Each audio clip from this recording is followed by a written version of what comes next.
want to let you know that all the candidates running for County Commission for Districts 8 and 10 were invited.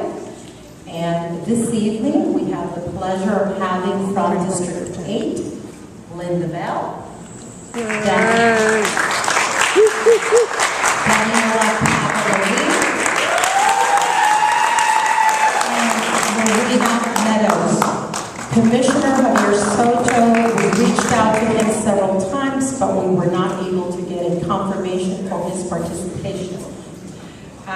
So let me review once more the format, since some of you weren't here when I reviewed them at the first forum. Introductory remarks of the candidates will be limited to 2 minutes per candidate.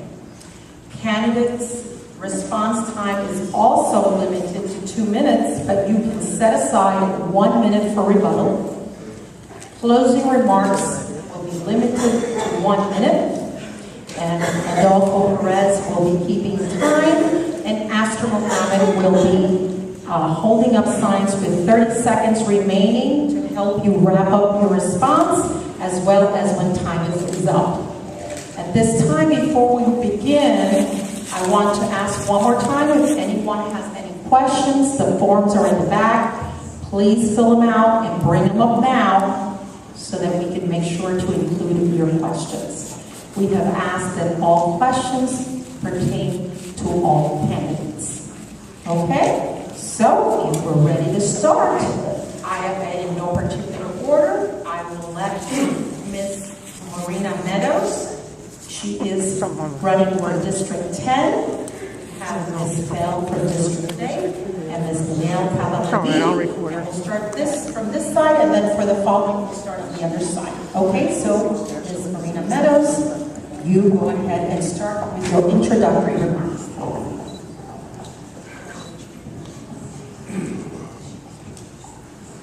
Hi, good evening. Thank you very much for coming here today, and thank you very much for having me. My name is Marina Meadows. I'm a candidate for Miami-Dade County Commission, District 10. I am not a politician.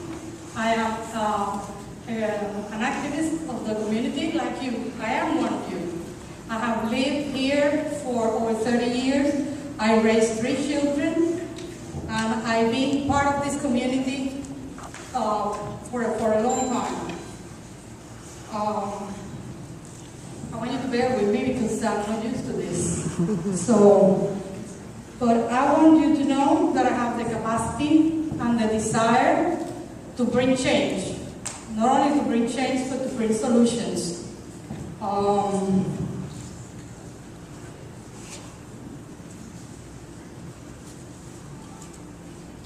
At this time, we have been experiencing a lot of issues that are not being resolved for a long time.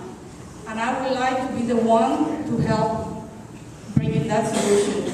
I would like also to restore the confidence of the public in our government. I think that's enough. Thank you so much.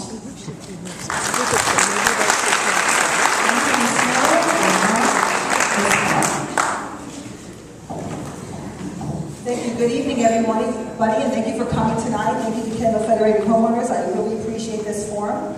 And I'm happy to be here again. It's been a little while. In fact, I think I was just here when we were doing the Christmas present distribution, and I'm happy to participate. I've been a participant, I think, since day one, and I'm happy to help, and I'm happy to contribute and be a part of this community. I've been serving you now on the County Commission for 4 years. I've been serving a total of 10 years, and let me tell you something, it's an honor to serve. And I look at public service as the highest calling, and the highest calling is to serve your fellow man. And I tell you, it's just been a pleasure. You know, when we talk about typical politicians and people, that's not me. I'm a reformer. I'm a person who came in here 4 years ago as a complete underdog. And actually, when I look at this financial support of my opponent, let me tell you, it's just definitely, I think I could probably still be called a bit of an underdog here. So I'm so happy to be here tonight. I tell you what, I look forward to this debate. I look forward to this forum. I look forward to talking about real issues, what matters to the people. And let me tell you, I think I have been representing you very well for the past 4 years, fighting for what matters to the people of District 8, fighting for the people who really have been struggling with this economy, fighting for those small businesses, trying to be that representative that people have called for. And you know, as I've been talking and walking and talking to people, they've said, thank you, Commissioner, for what you do, and thank you for your votes. And so I'm very proud of my achievement. I'm very proud of my record of accomplishments. I'm so happy to be here with you tonight. And anyway, thank you so much. Thank you very kindly.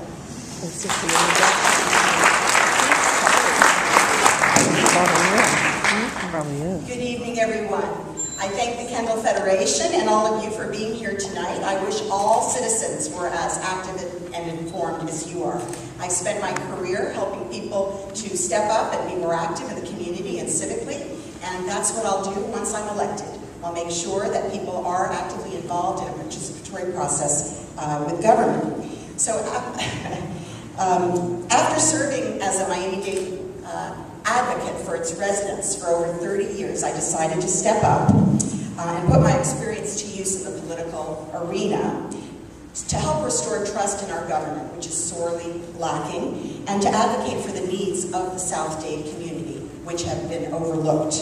Prior to January of this year, I used my training as a social worker and a lawyer to start and run a nonprofit organization and to help our middle class to grow and to our community to thrive. After finishing law school 30 years ago, I worked at Legal Services of Greater Miami, and I served with a specialization in children's needs, helping them to get the educational services that they needed and their health care. And then I directed the Guardian Ad Litem legal program, and I helped to, in fact, I did start the Voices for Children, the fundraising arm of Guardian Ad Litem. And I also served as the interim director of Guardian Ad Litem. I helped foster care children and their families after Hurricane Andrew when they were scattered in South Dade, and I was called in for to help them and revamp the Child Abuse Intake Center. I founded the nonprofit organization in 1996, Human Services Coalition, and with Baptist hospital support, we advocated for healthcare needs, particularly in South Dade. The organization has received tremendous support and acknowledgement, including from the Commission on Ethics at Miami-Dade County, who were awarded recognition.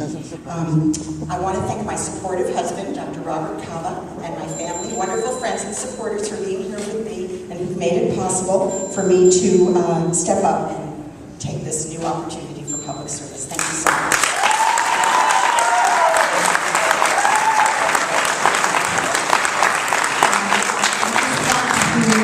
At this point, say I don't mean to be rude, but we're going to stick to the time. Yes, because we want to make sure that we can get as many questions as possible. Okay, so let's start with first question. First question we received is, what is the first thing you intend to do when you are elected? Everybody got that, or do you need me to repeat it? Everybody good? Okay, we're going to start from that side now. All right?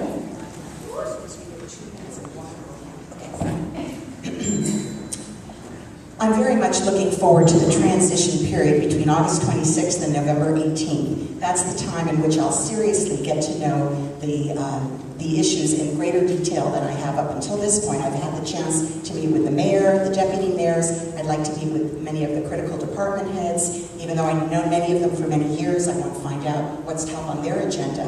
And I'd like to meet with my fellow county commissioners and ask for their advice. I have to do that in the sunshine, and that's what I plan to do. Also, I'll be working on setting in place some of the future work for my agenda as a commissioner by holding meetings with an advisory group. I'm going to have a transition team of many of the people who've helped me get to where I am today, so that we can explore how do we go about implementing my 3-point plan to end corruption? How do we go about implementing the 5-point plan to bring South Dade forward? And what we need to do to restore trust in government. So I'm very eager to explore all those things and use even the first 2.5 months prior to entering office to make that transition. Thank you.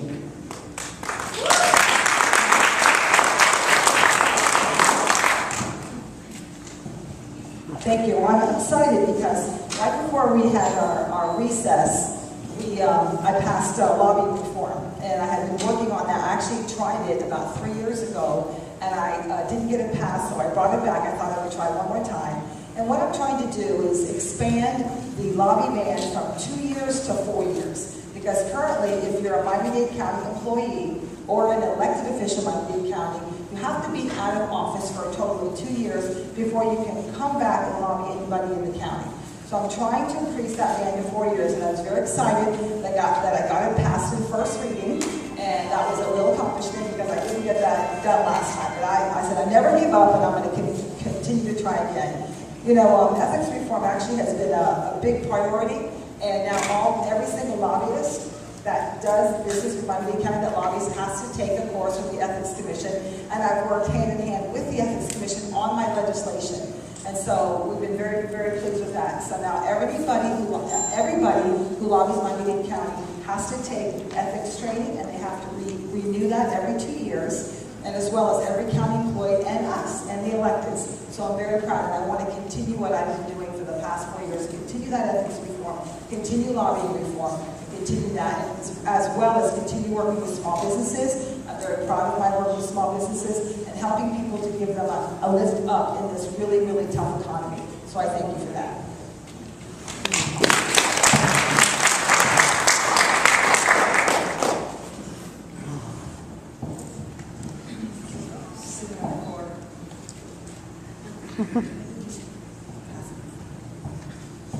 Well, what I won't do, because I am up for everything that will benefit our communities.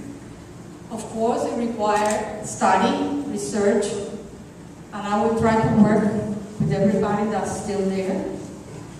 But I will bring transparency.